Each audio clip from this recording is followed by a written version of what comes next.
poin ketiga tadi, yang ibunya atau wanita yang mengulur-ulur mengganti pakaian dalamnya. Awalnya ini dia tumbuhnya seperti pecah-pecah merah seperti ini. Terus karena rasanya panas dan kata dia muncul seperti jerawat, tapi bukan jerawat, namanya polip. Nah, polip ini dia terasa panas dan kata digaruklah sama si penderitanya, digaruk sampai korengan, jadilah seperti ini. Itu yang mengulur-ulur mengganti pakaian dalamnya, akhirnya bisa menghabiskan seluruh area bagiannya.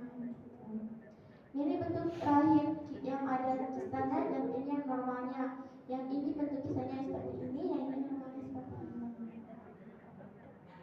Nah, ini ibunya ini dia tidak sedang mengandung, melainkan ibunya ini ada kista di dalam perutnya. Kista tadi kan apa? Masih ingat nggak kista tadi apa? Nanah dan darah. Cairan darah dan nanah. Nah, ibunya ini ada cairan darah dan nanah dalam perutnya. Dan ini adalah dokumentasi pengangkatan kista terbesar se-Asia. Jadi pengangkatan kista terbesar Asia ada di Indonesia, di Rumah Sakit Kanker Darmais oleh dokter pembimbing kita, Dr. Koparinata. Beratnya ini 40 kg, setara dengan mengandung 8 bayi kembaran. Kalau ditanya ibunya minum selamat atau enggak, masih selamat, karena si kistanya ini dia tidak pecah. Tapi kalau dia sudah pecah seperti ini, itu sudah susah untuk diselamatkan karena dia sudah menyebar ke bagian tubuh lainnya. Ini bentuk kisah yang lebih kecil lagi, dan ini bentuk miom dari daging. Dicacah-cacah pun dia bakal tetap menjadi daging. Terus gejala-gejalanya bagaimana? Gejalanya yang pertama itu adalah keputihan yang terus menerus, dan juga setelah melakukan hubungan intim keluar cairan berwarna kecoklatan bercampur dengan darah, dan terakhir iritasi di sekitar alat kelamin. Gejala awal dari kanker serviks ini dia keputihan yang terus menerus. Jadi kalau ibu-ibunya atau anak-anak bapaknya yang merasa keputihan ini terus menerus, itu harus segera diperiksa. Jangan dibiarkan.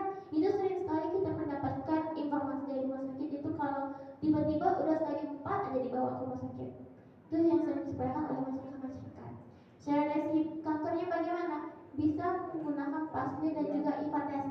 Untuk wilayah DKI Jakarta, IVA test ini udah gratis. Jadi ibu-ibu atau anak perempuannya juga itu harus segera diperiksa IVA test, karena IVA test ini maksimal 1 kali pemeriksaan. Ini tentang pemeriksaannya. Lanjut aja ke kanker payudara. Kanker payudara ini yang gimana sih wanita yang berisiko tinggi terkena kanker payudara? Yang pertama, wanita yang setelah melahirkan dia tidak mau menyusui, atau dia mau menyusuinya aja tapi bagian sebelahnya aja, sebelahnya lagi enggak. Terus juga adanya obesitas dan kegemukan seperti itu. Biasanya sih kalau kanker payudara ini ibu-ibunya yang takut payudaranya kendor.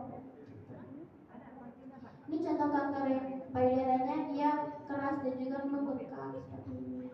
Karena si asinya tidak dikeluarkan, jadi dia menggumpal seperti. Ini contoh kanker payudaranya. Di kanker payudara pada bapak-bapak. Jadi bukan hanya ibu-ibu aja yang bisa terkena kanker payudara, melainkan bapak-bapak pun bisa terkena kanker payudara. Nah, seperti ini. Terus ciri-cirinya bagaimana? Ciri-ciri bapak terkena kanker payudara ini dia ada faktor genetik dari keluarganya, yang dari orang tua, nenek, kakek, buyut gitu.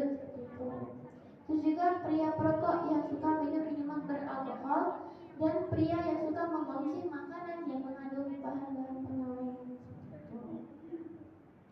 Ini satu penderitanya sudah menghabiskan setengah dari bagian payudaranya. Terus gejala dininya bagaimana? Gejala dini kanker payudara ini dia adanya benjolan di bagian payudara. Benjolan ini dia seperti bundu, seperti kelereng. Kalau kita pegang, kita raba, itu dia bisa lari-lari di bagian payudaranya. Tapi kalau dia nggak lari-lari, dia udah mengeras, itu artinya dia sedang mengakar di bagian payudara. Terus adanya bintik-bintik dan putih-putih di payudara, dan terakhir rasa gatal dan amat sangat menyakitkan di bagian kulit luar payudara dan di bagian dalam payudara. Cara deteksinya bagaimana? Cara deteksinya ini bisa menggunakan mamografi dan juga skema sadari. Kalau mamografi bisa didapatkan di fast test terdekat seperti ini menggunakan alat mamotest. Kalau ibunya dipisah seperti ini, kalau bapaknya bisa seperti ini. Gitu.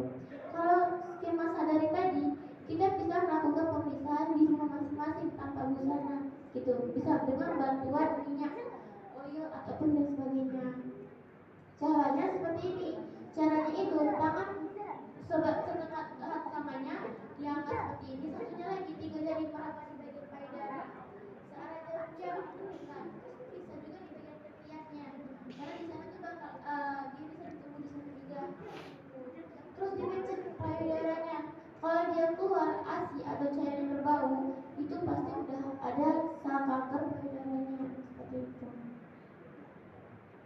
Nah, ini contoh kanker payudara. Jadi yang kita tahu ya Bapak Ibu di sini, kanker ini dia walaupun udah diangkat, walaupun udah dioperasi,